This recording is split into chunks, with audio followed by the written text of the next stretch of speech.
Okay. So we're at the point of our conversations about the book of Judges where we got to Samson and Delilah. So look, this is what I don't want in this conversation. The thing that always happens.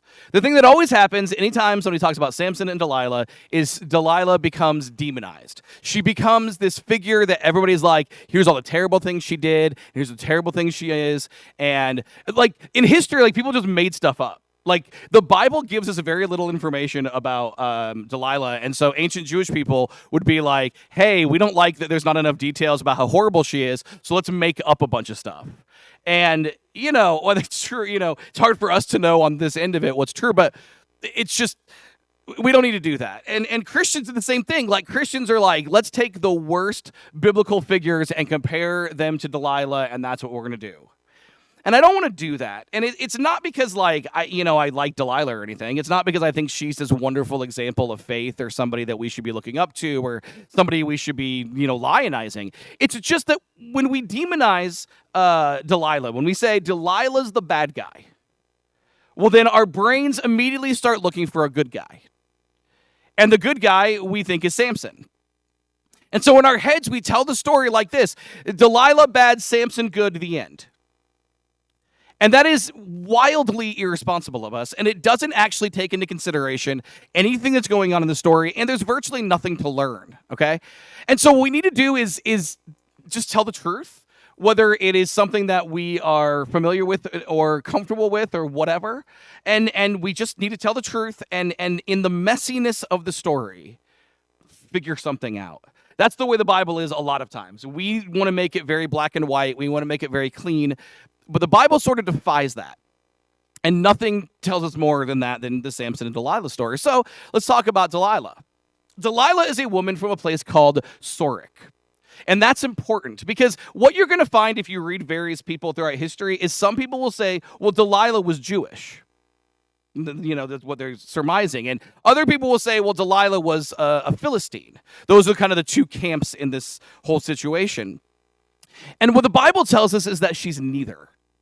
In fact, she lives in an area, Sorek is this small strip of land between Israel and the Philistines, and Philistia as well, the Philistines. And it's between these two places, and it's a place where very often they would fight over the land. Which means Delilah is from a place without being a Jew or a Philistine where the Jews and Philistines constantly fought. All Delilah and her people want is to live their lives and live at peace and be left alone. That's all Delilah wants, is to live her life and live at peace and be left alone. But the problem is the Jews and the Philistines keep fighting in her backyard. So Delilah's not on anybody's side other than her own, which makes sense. So that's the first thing we need to understand. The second thing we need to understand is that Delilah is, of course, a woman.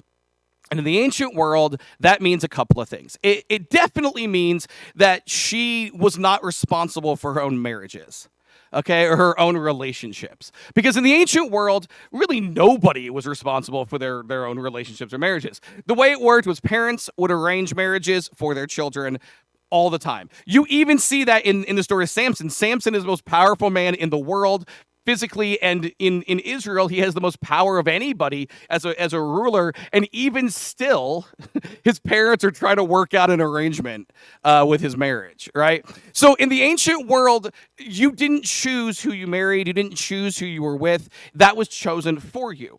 But even if you were able to make a choice, if you had any say in the matter, you were definitely a dude, for sure. Women were the side of the arrangement that would be purchased. I know we have like nicer words for it, but let's just call it what it is. It's a transaction. I will give you X, Y, and Z, and you'll give me a woman for my son to marry. That's just the way that it worked. So what that means functionally is no matter what is going on with Delilah, right? Whatever we might think about her, she's not in a position to ever say no, ever. And doubly, triply, quadruply to that, she is certainly not in a position to say no to a ruler of a nation. And I know Samson's not a king. There's no king in Israel. Like, that's the book of Judges. But where there's not a king, you're going to just go to who is at the top of the list. And the top of the list in Israel, the ruler of Israel, is a judge. And so in this case, it's Samson. Delilah's not going to know the difference here. She doesn't. I mean, I'll be honest. I'm not totally sure. I always know the difference. Delilah's not going to know the difference between a king and a judge. And so when Samson comes along and he's like, hey, I want to be with you, what's Delilah going to do? Say no to the man who one day took 300 foxes, tied their tails together, lit it on fire, and used it as a weapon? What's she going to say? Like, I'm going to play hard to get with the man who one day killed 1,000 men with the jawbone of an ass. She's supposed to just be like, I'm not totally sure what I should be. Let me think about it, Samson, the man who once ripped apart a lion. See, we read these stories, and we either think they're fun, or they're cool, or they're scary, or whatever. In the ancient world, there's one emotion that somebody like Delilah would have to the stories of Samson's strength. She would be terrified. So would you. Right? Like, you don't want to hang out with Samson. A lot of times I think we would think we'd be friends with people in the Bible. You don't want to hang out with Samson, because what if you say the wrong thing? Samson is impulsive, and he has strength like none other. He has no problem doing the craziest stuff when he gets upset. You want to like watch a basketball game with him and like his team loses and your team wins? You want to risk that? Because I don't. Samson is terrifying. And so Samson decides Delilah's his gal. And he goes to her, he's like, hey, I want you to be with me. What's she supposed to say? To the ruler of a nation who's waging war in her country, as a woman in that world, and also, no matter what we think about, the physicality between men and women, Samson is stronger than everybody. So, of course, the way the Bible tells us is that Samson loved Delilah, period. It doesn't say Samson loved Delilah and Delilah loved Samson. It doesn't say Samson loved Delilah and she loved him back. It's just, well, Samson loved Delilah, so he had her. And that's how our story begins. And it's really important that we have that framework to understand what's going to happen next. Because so often we tend to think that like this is his best friend or his lover, or his wife, his girlfriend, his whatever, and she betrays him. It's not what this is. This is an arrangement that's benefiting one party. And the other party is just there because what else is she going to do? And so the Philistines see this. The Philistines are the enemy of Samson, the enemy of the people of Israel for just about at this point 20 years. They've been going back and forth. They've been fighting. They've been waging battles and going to war and doing all the stuff ancient people do when they fight over land. And so this is their enemy, and the Philistines see, wait a second, we can manipulate this situation. We can leverage this situation. And boy, did they need some help. Because the fact of the matter is the Philistines were losing, and that is not something they were used to. We need to understand some things about the Philistines. The Philistines won. Everywhere they went in the ancient world, they won. I mean, we think at least we have historic records of them just wiping people out. They were so strong. They were so barbaric. They were so cruel. This was a nation that won. And Samson was the brick wall that they could not get through.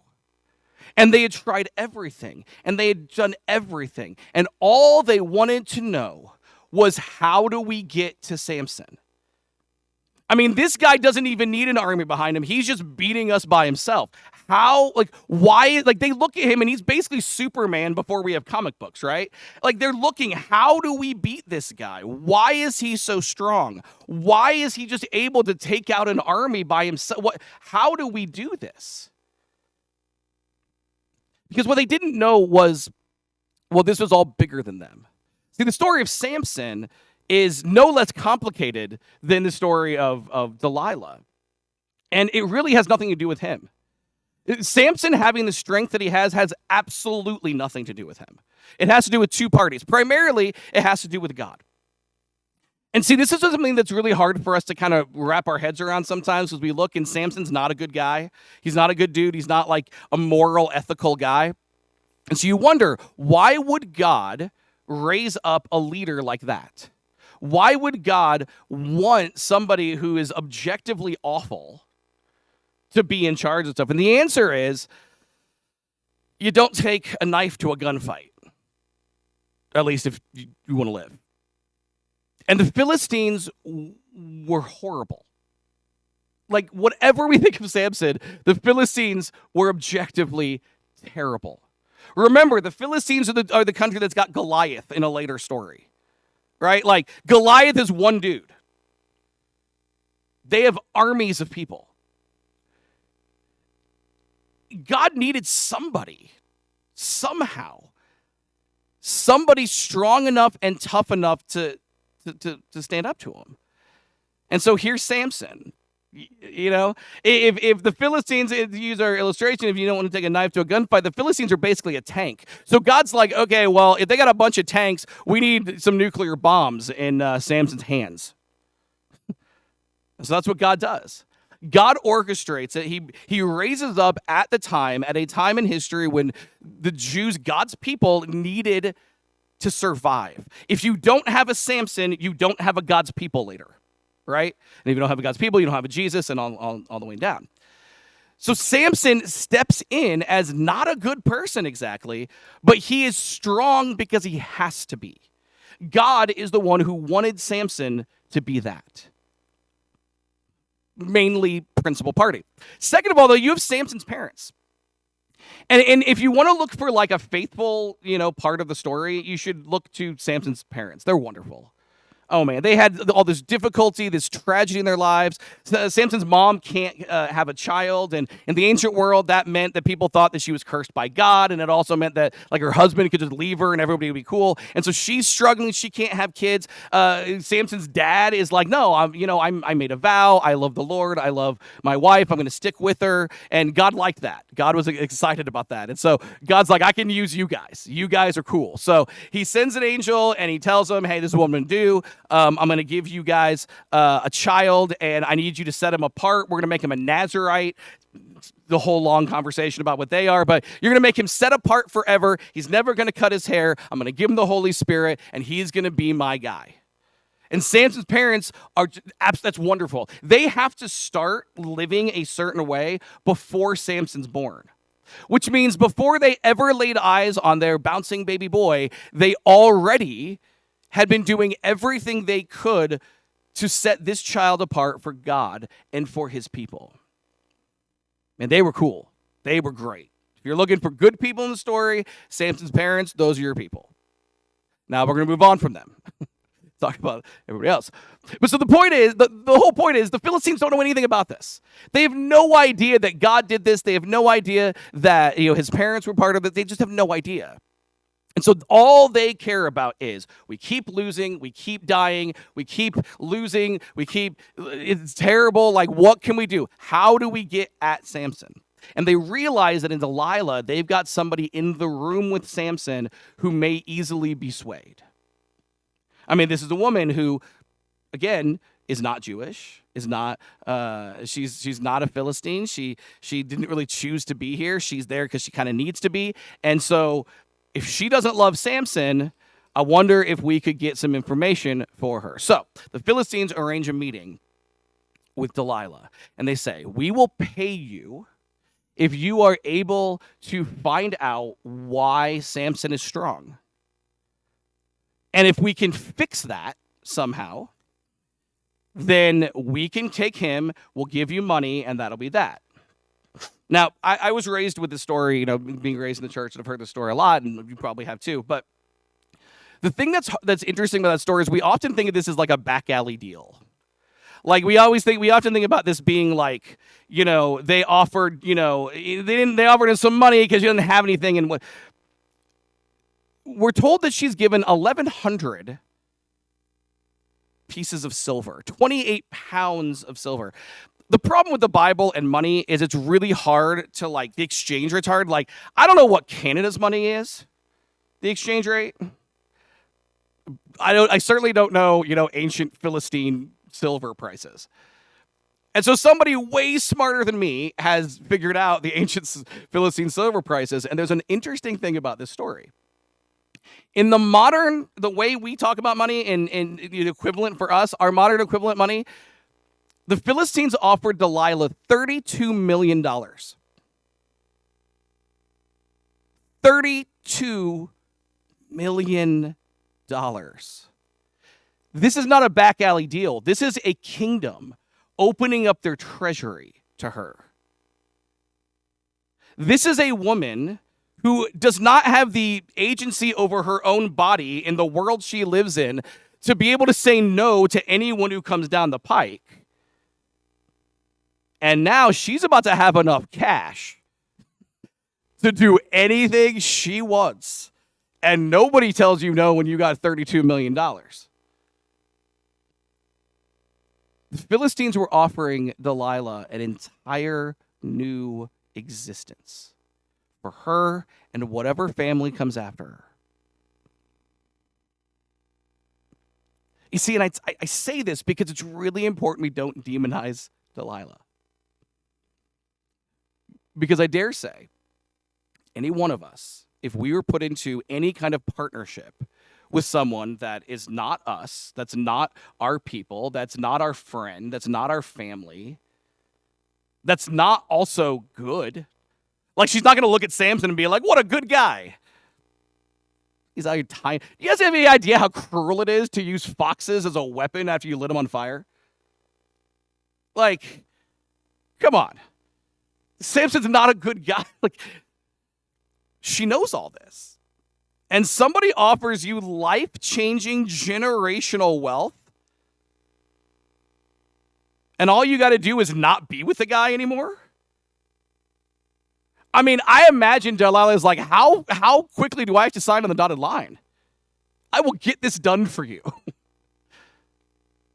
And so she did. The story goes like this. She goes and she asks Samson, hey, what's the source of your strength? And he's like, it's this. And then turns out it's not that. And so some Philistines show up trying to fight him, and he beats them. And she's like, okay, well, hey, why are you strong? And he's like, it's this. And it wasn't that. And so then when the Philistines came, he fought him off. And then she's like, hey, what's this? What is it that makes you strong? And he's like, it's this. And she's like, it's not that. And then the Philistines come, like, 3 times. 3 times this happens. But 3 times, put yourself in the shoes of Samson.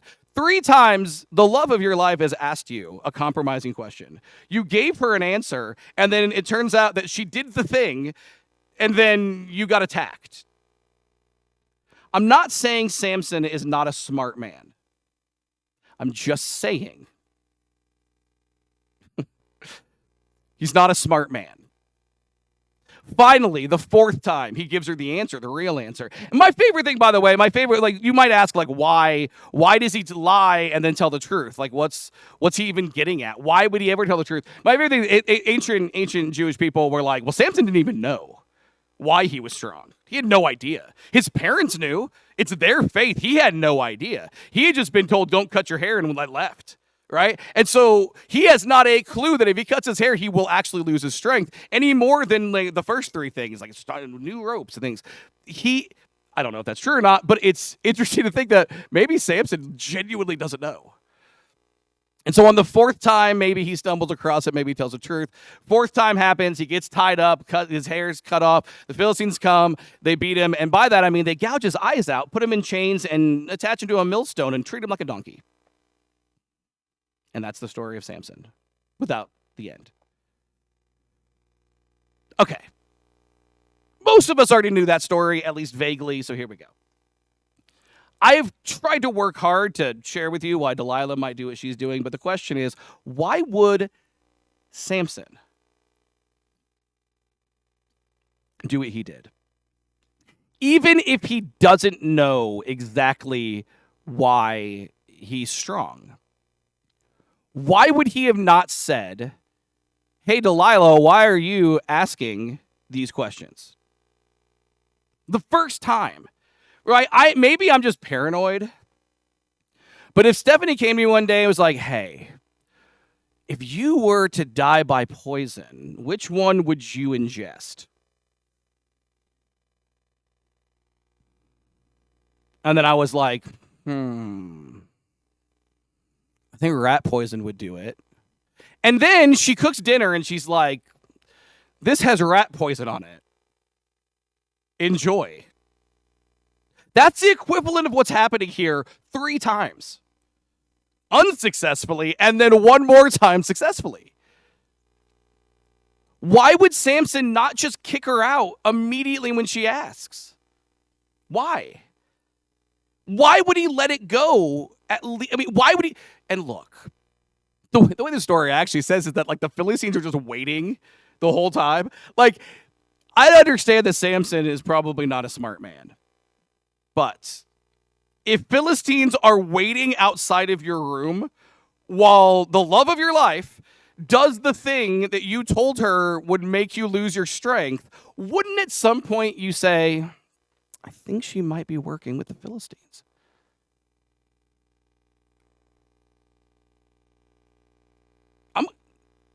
Why would he keep going?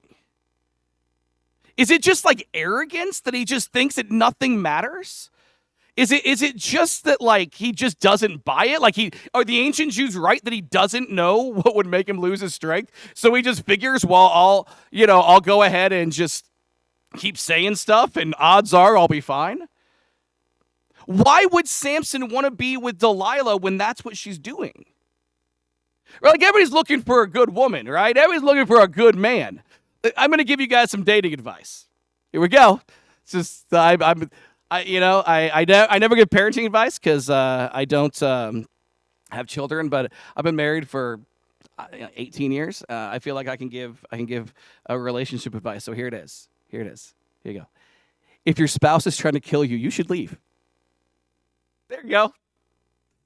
If you're like, but he's such a good man, but he keeps trying to kill me, leave. Not a good man. Like there's good men as a category, and then there's people who try to kill you as a category. They are in different categories. What is Samson's motivation here? I actually think it's the easiest answer in the world. Maybe not what you think. So let's fast forward in the biblical narrative, and let's get to a story of Jesus. One day Jesus was in teaching, preaching, doing Jesus stuff. And a group of people brought a man who was possessed by a demon to Jesus. Now, this possession is really interesting because, a lot of times it's like, oh, well, maybe they were just sick or they were just confused. Like, by the way, as an aside, I always love it when people are like, the ancient people didn't know the difference between the flu and a demon. Guys, if ancient people were that stupid, we would not be sitting here. Okay? They had to have enough of a survival instinct to survive long enough to make the babies that made us. Okay? They understood the difference. In this case, it was one of those crazy things. The guy had been totally fine, and then one day he's possessed by a demon and he's blind and mute. That classic combination that goes together naturally. He's blind and mute. And so, they're like, there's got to be a demon. We got to figure this out, and nobody can fix it. So they take him to Jesus. And again, this had been a really difficult situation. Other exorcists, Jewish exorcists, had tried, and other people had made attempts. And they bring him to Jesus. And Jesus, of course, for everybody, except for the Pharisees. The Pharisees do not like Jesus. And the problem with the Pharisees not liking Jesus is, do you have any idea how hard it is to hate the guy who's literally performing miracles for everybody? How do you argue when the guy just keeps doing nice things? He's the opposite of the dating advice, good man thing. It's very obvious that nothing Jesus does is bad. And so you've got to try to, argue with, just objectively awesome things. It's like people who are like, I hate Christmas. What are you going to argue about Christmas for? Christmas is awesome. Objectively, if you hate Christmas, the problem is you, not Christmas. And I'm okay standing on that. I just need you guys to know. You may have met somebody that's like, well, and they start describing, objectively fun things. They're like, I don't like hot chocolate. I don't like people getting presents. Dude, that's what it's like to argue with Jesus. Is I don't like people having demons cast out of them. So the Pharisees are trying to figure out, how do we argue with Jesus? And they say, okay, well, here's how we're going to do it. We're going to admit that Jesus is good and powerful and all of that. Good at casting out demons. But we're going to tell everybody that the only way he cast out a demon is because he himself is Satan. Can't argue with that, right? How's he going to prove he's not? The fact that he keeps doing all these miracles, we're just going to say it's demonic. That's it. And they thought they were slick, and then they weren't. And so this is what we read in the book of Matthew, chapter 12. We read this. Jesus knew their thoughts, and he replied, "Any kingdom divided by civil war is doomed. A town or family splintered by feuding will fall apart. And if Satan is casting out Satan, he is divided and fighting against himself. His own kingdom will not survive. And if I'm empowered by Satan, what about your own exorcists? They cast out demons too, so they condemn you for what you've said. But if I am casting out demons by the Spirit of God, then the kingdom of God has arrived among you. For who is powerful enough to enter the house of a strong man and plunder his goods? Only someone even stronger, someone who could tie him up and then plunder his house. Anyone who isn't with me opposes me, and anyone who isn't working with me is actually working against me." I think it's interesting here, and I'm going to say a couple things that I don't think I wish I wasn't saying, I guess, but Jesus is kind of respectful to Satan here, isn't he? Like, Jesus, like, guys, Satan's not that dumb, is essentially the answer. Like, he's like, look, if you're divided, a kingdom with civil war, I mean, if Satan is out here casting out Satan, he would be so stupid. And that's just not the way Satan is. I think one of the things that as Christians we need to understand when we talk about the whole spiritual warfare and Satan, look, evil people and evil things and the evil in this world win for a reason. They're generally good at what they do. Satan is not going to be divided because Satan knows that division will bring Satan down. And so Jesus is like, look, you guys are saying that Satan's casting out Satan. Satan would never do that. Remember, Jesus calls Satan the ruler of the world. Paul calls Satan the god of this age. That's the Thornbush king we've been talking about for 6 weeks now. This whole series has been about how the one that's in charge of this world is not God and is not good, but it is in fact Satan, and that's the world's not our friend, et cetera, et cetera. We've been talking about this for a month and a half. If Satan was not united, if Satan's kingdom was not united, it would have fallen a long, long time ago. And so hilariously, ironically, in a sentence I never thought I would say, Jesus is like Satan.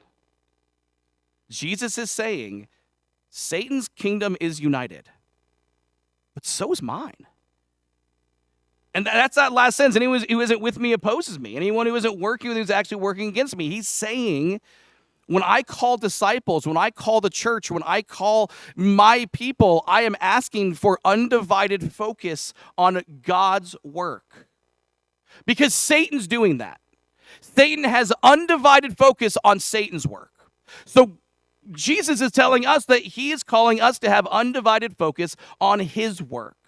What that means is we are called to be people who follow Christ in everything. If you are a husband, you are supposed to be a husband as you follow Christ. Christ is supposed to help you be a husband. If you are a wife, you are supposed to, be a wife as you are following Christ. Christ is supposed to change the way that you're a wife. If you're a child, if you're a worker, if you're, every single day in the relationships you have, the way you treat people, the way you consume things, in everything, the way we view the world is supposed to all be filtered through Christ, because Jesus is our King, Christ is our Lord, and at the end of the day, if our attention is divided, we'll fall. Because a kingdom divided can't stand, but neither can a person. If we have undivided loyalty to Christ, that will filter into all parts of our lives. But if we don't, that will also filter into all parts of our lives. We are not called to say, I'm going to follow Jesus in 75% of my life, but this 25% is mine. It's untenable. It will not work. Satan is united. The kingdom of God also united. And we make our choices as to what we're going to be by who we put on the throne of our lives. And that brings us back to Samson. Simply put, Samson was divided.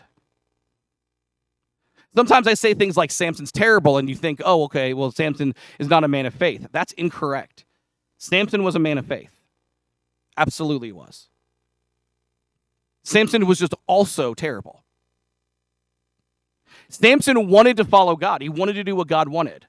Also, Samson wanted to do what he wanted. And so here's Delilah.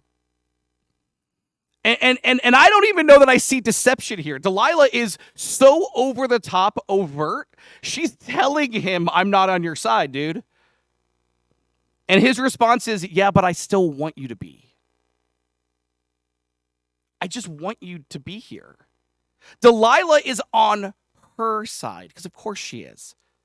All the reasons we talked about, of course Delilah is just on her side. And Samson should have looked at that and said, okay, look, maybe it hurts me emotionally, maybe whatever, maybe I am in love with you, but this isn't going to work. You don't worship my God. You're not part of my nation. I'm a ruler of a nation, basically, and you're not even in it, and you're not helping, and now you're trying to kill me, and think that he would, for practical reasons, walk away. But he said, I want God's way in my life, and also I want my way in my life. And Samson thought, that'll work. It did not. And I dare say that's how it works in our lives too.